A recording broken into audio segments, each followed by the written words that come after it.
Magandang araw mga kababayan. Sa kasulukuyang Supreme Court oral argument, si dating Senador Ralph Recto na sa ngayon ay kalihim ng pananalapi ay nagpayag ng isang malagang usapin sa pamamahala ng pondo ng gobyerno. Partikular na ang desisyon na ilipat ang mga hindi nagamit na pondo ng PhilHealth patungo sa pangbansang kaban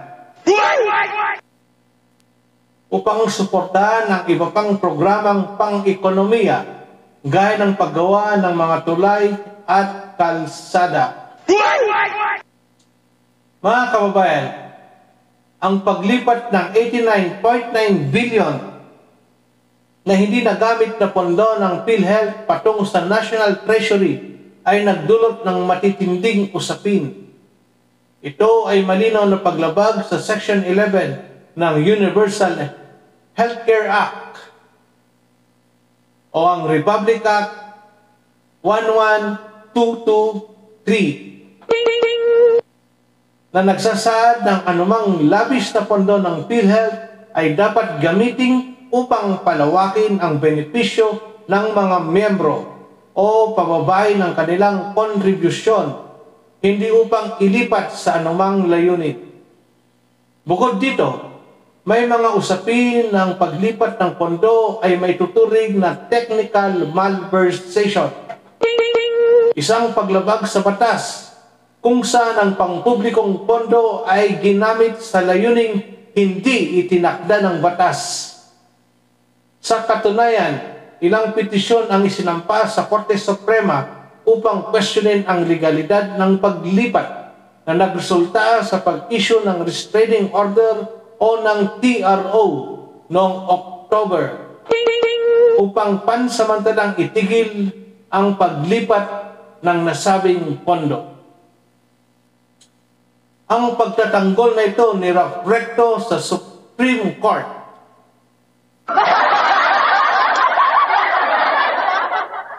ay kaagad binangga ni Justice Mario Lopez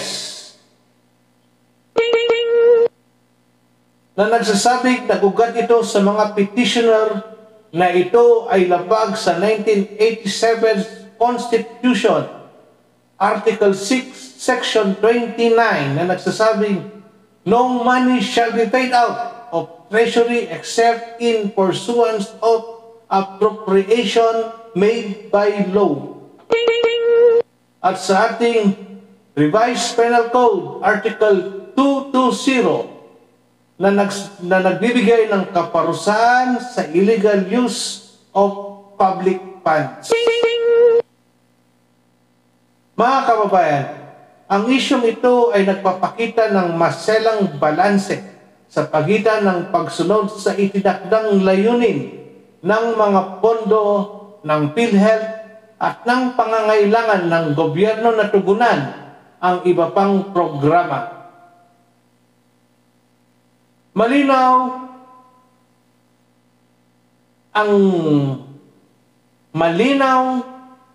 na legal interpretasyon at transparency upang matiyak ng bawat aksyon ay naayon sa batas at sa interes ng mamayang Pilipino. Para sa karagdagan impormasyon, panoorin ang sumusunod na video.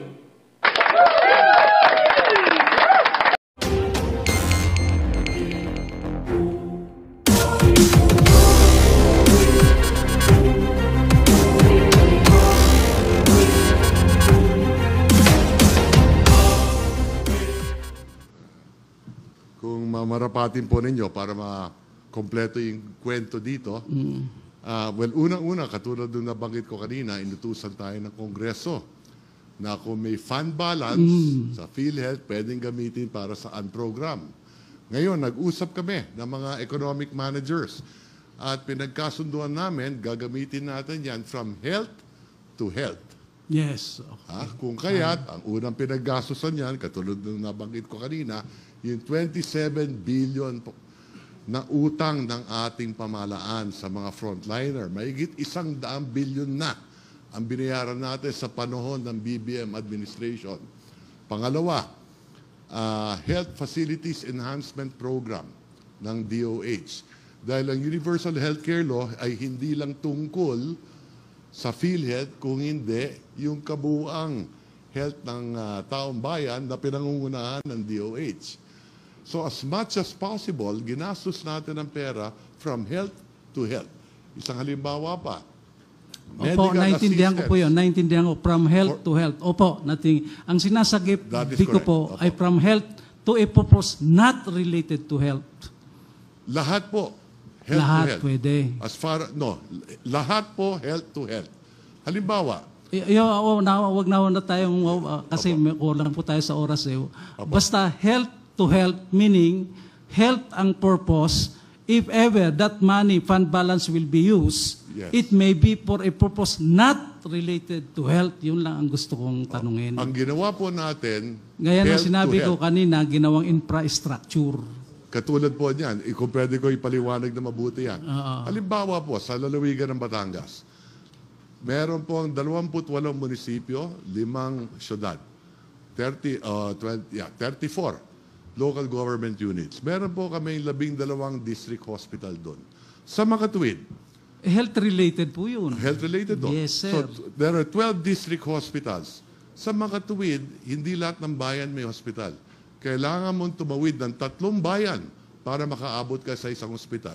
Nararapat na ayusin natin, halimbawa, yung mga tulay at kalsada para yung pasyente makaabot sa hospital, lalo na po yung buntis at yung nasa peligro kalagayan. Basta ang kwan ko po, pinapaliwanag ko po, ay ang gamit from health primary purpose ng pera dahil special fund Health purpose yan may batas tayo na illegal use of fund. Opo. Ginamit natin sa paraan na iba. Chairperson of the Health and Welfare Committee of the Supreme Court. And good that we have a SPJI which is now working on the health and welfare of our employees, and we have a unified HMO. Kaya yung mga empleyado namin, hindi na nila masyadong pinapakialaman ang PhilHealth kasi to them, PhilHealth is nothing. Napakababa kasi. And they are very thankful that we have an HMO which does not only include physical health but also mental health. And incidentally, I am the working chair of that mental health committee with the Chief Justice himself as the chairperson. Kaya ang mental health ng ating judiciary ay napakaganda. Kaya ang ating mga judges ay wala na ngayong problema pagdating sa mental health. But still, nandito pa rin tayo sa PhilHealth. Now, my vice chair sa mental health preempted already some of my questions, supposedly. Naunahan na ako. Anyway, I will be retiring sooner. My vice chairperson will take over, so bahala na siya. Okay, and yun daw, sinong papalit sa mental health committee? Justice Ricky Rosario will take over on the chairperson, as being the chairperson later as the chairperson of the health committee. Justice Gerlan also said that we speak in Filipino for the understanding of the people. And I will try also to follow what he had started. And I will try to speak also in Filipino para maintindihan ng mga tao ang ating pinag-uusapan dito. Dahil previously masyadong technical yung mga pinag-uusapan. And I am here only to clarify and simplify the issues that were taken up. Under the SPGI sana, whenever there is a live streaming and we speak the English language, simultaneously in the monitor, makikita na natin yung translation ng English into the local dialect. So if this hearing or proceedings will now be live streamed in Visayas, there will be a corresponding translation in Cebuano, doon sa Visayas. And that is already the project, and we are ongoing, that is an ongoing project of the SPJI. And wag po kayong matakot na si Chief Justice ay aalis na next year because the other justices will continue this project, kung sino man ang susunod. So, tawagin ko na siguro kung sino man ang gustong tumayo na petitioner. Konting tanong lang. And then, sabay na rin siguro, sino ba ang tatawagin natin? Siguro yung magaling na abogado natin sa GOCC, si Attorney Hermosura, and of course, the OSG may butt in. Alam ko yung ating OSG ay magaling managalog dahil nanggaling po ng Bulacan. Tama po? O, tama po. So, pagpaumanhin nyo na rin kung hindi ko masyadong may masabi sa Pilipino ang gusto ko mang sabihin. Actually, ito na po, I will try my very best to speak in Filipino, although I am an Ilocano, kagaya ni Attorney Hermosura and Justice Garland. Marami pang iba dito sa aking kasamahan. Gaya ni Sads Leonen, tubong bagyo po yan. Ang pinag-ugatan ng lahat ng ito ay ang konstitusyon po. At pwede po bang i-kuan natin sa screen, i-flash natin sa screen? Ayan po, ang pinag-ugatan ng lahat ng ating problema na dinulog ng mga petitioners ay ang provision ng 1987 Constitution, Article 6, Section 29, providing that all money collected on any tax levied for a special purpose shall be treated as a special fund and paid out for such purpose only. If the purpose for which a special fund was created has been fulfilled or abandoned, the balance, if any, shall be transferred to the general funds of the government. Yan po ang pinag-ugatan. Ang appropriation, pag ang pundo ng bayan ay ginawa, yan po dapat ay sundin ng ating mga mambabatas at mga nag-enforce ng batas. Subalit, if there is a balance or that is abandoned or already fulfilled, mapwede pong i-transfer sa general fund. Kaya lang po, merong isang konsepto na petitioners na if this is violated, this can still be violated if the transfer of the fund is against the law or it is not provided by the law. In fact, they even provided a criminal liability for those people involved under Article 220 of the Revised Penal Code. Pwede po ba natin ilagay yung Revised Penal Code? There you go. Any public officer who shall apply any public fund, property under this administration to any public use other than for which such fund or property wherever is a crime penalized under the Revised Penal Code. Ngayon, to start with, ano nga ba ang konsepto ng special fund? Dahil dito po tayo mag-uumpisa at malaman ng mga tao, ano ba itong special fund? Generally, you correct me if I am wrong, generally, when there is an appropriation, kung merong pondo na itinalaga ng batas para sa isang bagay, programa, o proyekto, itong pondo na ito ay nagiging special fund na hindi na pwedeng galawin. Tama po? Tama. Okay, tama. Ngayon, my first question will involve sa konsepto ng unprogrammed funds. Tinanong po ako actually, noong pang nag-umpisa ang ating oral arguments, ano ba ang konsepto ng unprogrammed appropriation? Ito ba ay appropriation na pondo na inilalaan ng batas sa mga unprogram or wala pang programa? In other words, meron na tayong pinopondohan pero wala pa tayong programa. Yan ang unang tanong. Tama po ba ang konsepto na yan, na naglalaan tayo ng pondo na wala pang programa? Actually, I do not represent po DBM, but I can answer if the Solgen will allow me po. But, because unprogram appropriations po, meron na pong may programa na po na paglalaanan ng pera.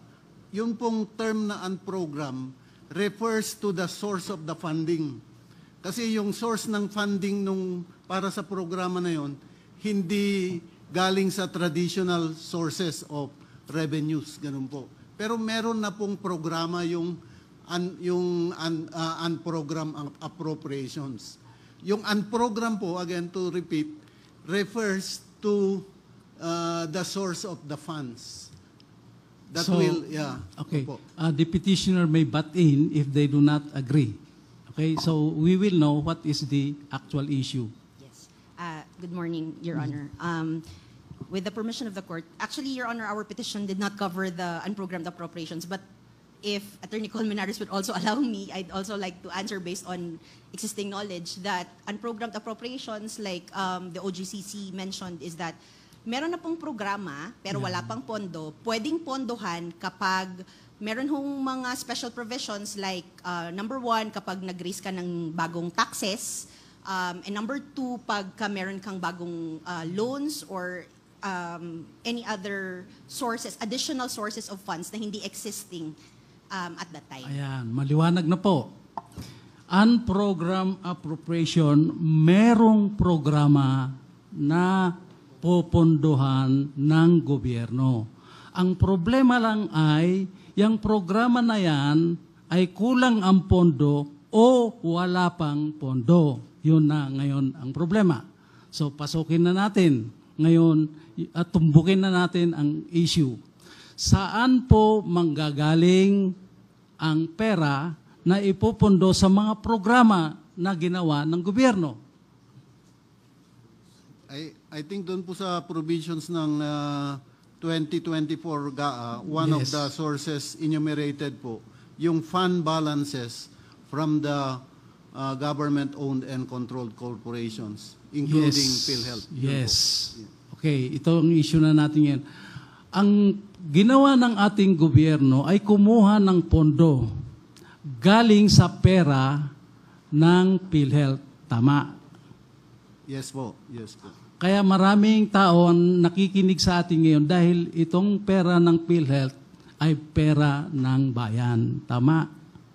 Yes, Tama sir. po, tama. Ngayon, meron kayong sinasabi na funding na sinasabi ninyo ay fund balance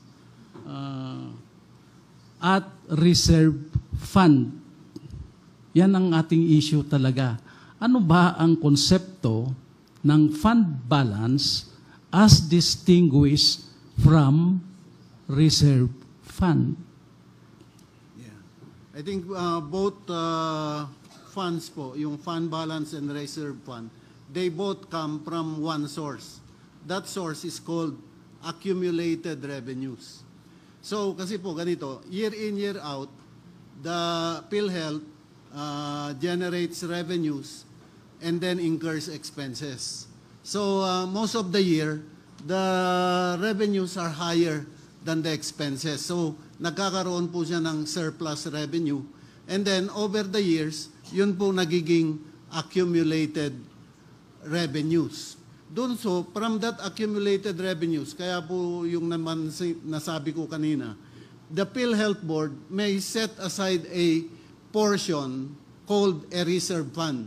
Yung pong reserve fund na yun, it's a portion of the accumulated revenues set aside like a buffer for emergency situations, for unforeseen circumstances, mga ganun po. Yung naiwan po dun sa accumulated revenue after taking out the reserve fund, yun po yung tinatawag na fund balance. So, wala pong pinaglalaanan po yun. Wala pa pong pinaglalaanan. So, it's just a savings that's in the books of the corporation, not yet appropriated. Not budgeted by the corporation for a particular purpose. Actually po, when I was in the private sector, there is the concept of this improperly accumulated surplus sana sa private corporations. Yung private corporations, pinipenalize with a tax. If I remember, it's a 10% tax.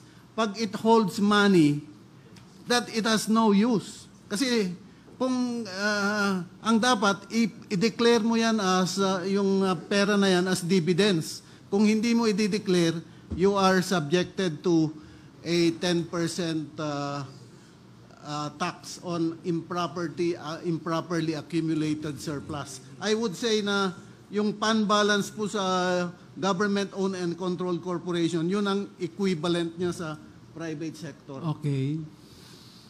How about the reserve fund? Yung reserve fund po kasi na yun is already programmed for a purpose. Kaya ho parang hindi na siya unrestricted. It's a restricted surplus na po. Restricted retained earnings. Okay. So maliwanag ang pagkakaiba ng fund balance at saka reserve fund. Petitioner. With the permission of the court. Actually, Your Honor, if you look into the Universal Healthcare Act, there is no mention of any fund balance. That fund balance came about only by the issuance of the DOF circular in question. Okay. So even if you look into the financial statements of PhilHealth, for example, in previous years, even before the Universal Healthcare, it is clear that whatever is left after the expenses are actually, they considered it as reserves. And in fact, under the UHC, it says that the portion not needed to meet is actually invested, and it's called investment reserve funds. So I do not have any accounting. I apologize, Your Honor, hindi ako marunong mag-accounting, pero... All right. I read the Universal Health Act, and I see that there is a difference between fund balance and that of reserve fund. Now, Attorney Hermosura, do you agree with me that whether it is a fund balance or it is a reserve fund, they are both special fund? As I have defined a while ago, what is a special fund? It is a fund particularly appropriated for a public purpose. And that public purpose cannot be changed as a general rule or amended or altered. So that if a fund balance will be used for a purpose other than that provided by the law, still there is a violation. And it may amount also, as I have said, to a violation under the revised penal code. Tama po ba? I think you're correct, Your Honor, but the special fund remains a special fund only until the purpose for which it was created is fulfilled. So what happens, Your Honor, is PhilHealth follows the General Appropriations Act. Because under Section 37 of the Universal Healthcare Act, and let me read, Your Honor, the last paragraph of Section 37 of the Universal Healthcare Act. The amount necessary to implement the provisions of this Act shall be included in the General Appropriations Act. And then if you look at the General Appropriations Act, the appropriations for PhilHealth in all those General Appropriations Act from 2021 to 2024, they provide that the appropriations are for the purpose of the payment of the premium contributions of indirect contributors.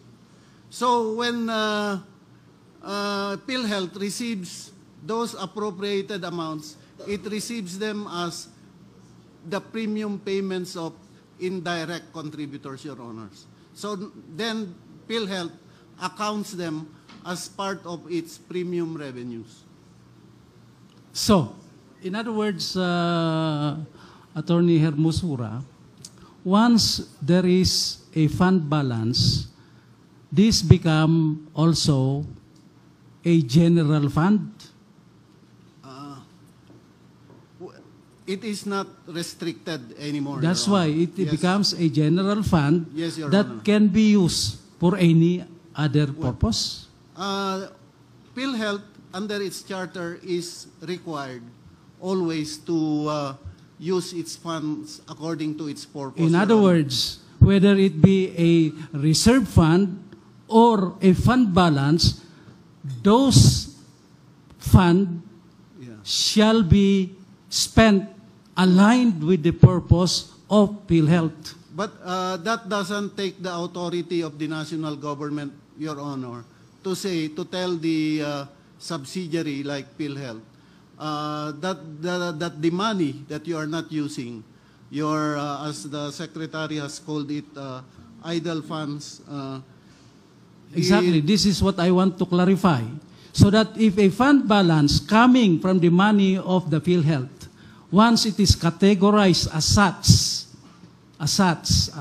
it can be used for any purpose, not aligned or not aligned with the purpose of the PhilHealth. If it is PhilHealth that will use it, Your Honor, it has to use it. Yes. It has to use it according to its charter. But the national government, as the owner of PhilHealth, can also require PhilHealth to pay to the national government what the Secretary referred to as Yes, unused Attorney Hermosa, I have no excess problem and with idle that. fund. Yes. What I am saying is there is here a fund balance. Yes, Your Honor. Now, this fund balance can be appropriated or used for any other purpose, whether aligned with the purpose of the PhilHealth or not. Well, as I said, Your Honor, if it is PhilHealth that will use it, it has to use it according to its purposes in its charter. But its charter also, I would think, allow PhilHealth to remit back Look, that I fund started balance. with unappropriated program. Correct? So, we have several programs.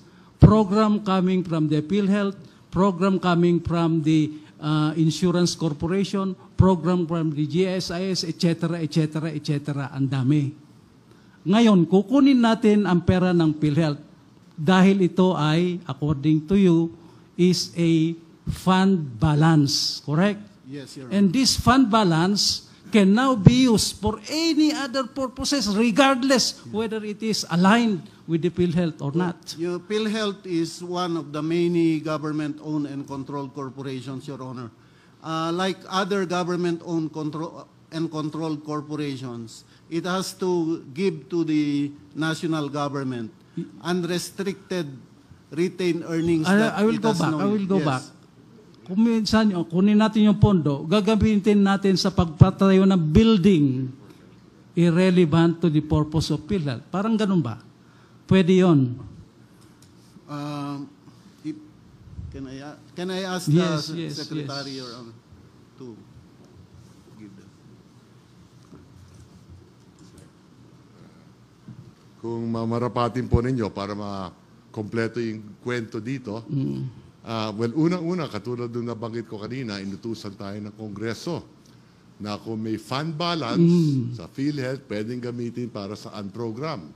Ngayon, nag-usap kami ng mga economic managers at pinagkasunduan namin, gagamitin natin yan from health to health. Yes. Okay. Kung kaya't, ang unang pinaggastusan yan, katulad ng nabanggit ko kanina, yung 27 billion na utang ng ating pamahalaan sa mga frontliner. Mahigit 100 billion na ang binayaran natin sa panahon ng BBM administration Pangalawa, Health Facilities Enhancement Program ng DOH. Dahil ang Universal Healthcare Law ay hindi lang tungkol sa PhilHealth, kung hindi yung kabuuang health ng taong bayan na pinangungunahan ng DOH. So as much as possible, ginastos natin ang pera from health to health. Isang halimbawa pa, Opo, naintindihan ko po yun. Naintindihan ko from health to health. Opo, ang sinasagip That is ko correct. po Opo. ay from health to a purpose not related to health. Lahat po, health Lahat to health. pwede. Lahat po health to health. Halimbawa, Wag na tayong, kasi may kulang po tayo sa oras. Basta health to health, meaning health ang purpose. If ever that money, fund balance will be used, Yes. it may be for a purpose not related to health. Yun lang ang gusto kong tanungin. ang ginawa po natin, Gaya ng health sinabi to ko health. kanina, ginawang infrastructure. Katulad po niyan, kung pwede ko ipaliwanag na mabuti yan. Halimbawa po, sa lalawigan ng Batangas, meron po ang 28 munisipyo, 5 syudad, 34 local government units. Meron po kami 12 district hospital doon. Sa Makatuwid, Health-related po yun. health-related to. Yes, sir. So, there are 12 district hospitals. Sa Makatuwid, hindi lahat ng bayan may hospital. Kailangan mong tumawid ng 3 bayan para makaabot ka sa isang hospital. Nararapat na ayusin natin, halimbawa, yung mga tulay, Alright. kalsada, Alright. para yung pasyente makaabot sa ospital, lalo na po yung bundis at yung Alright, nasa paliwanag paligrong po yun. kalagayan. Basta Opo. ang kwan ko po, pinapaliwanag ko po, ay ang gamit from health primary purpose ng pera dahil special fund Health purpose yan may batas tayo na illegal use of fund. Opo. Ginamit natin sa paraan na iba.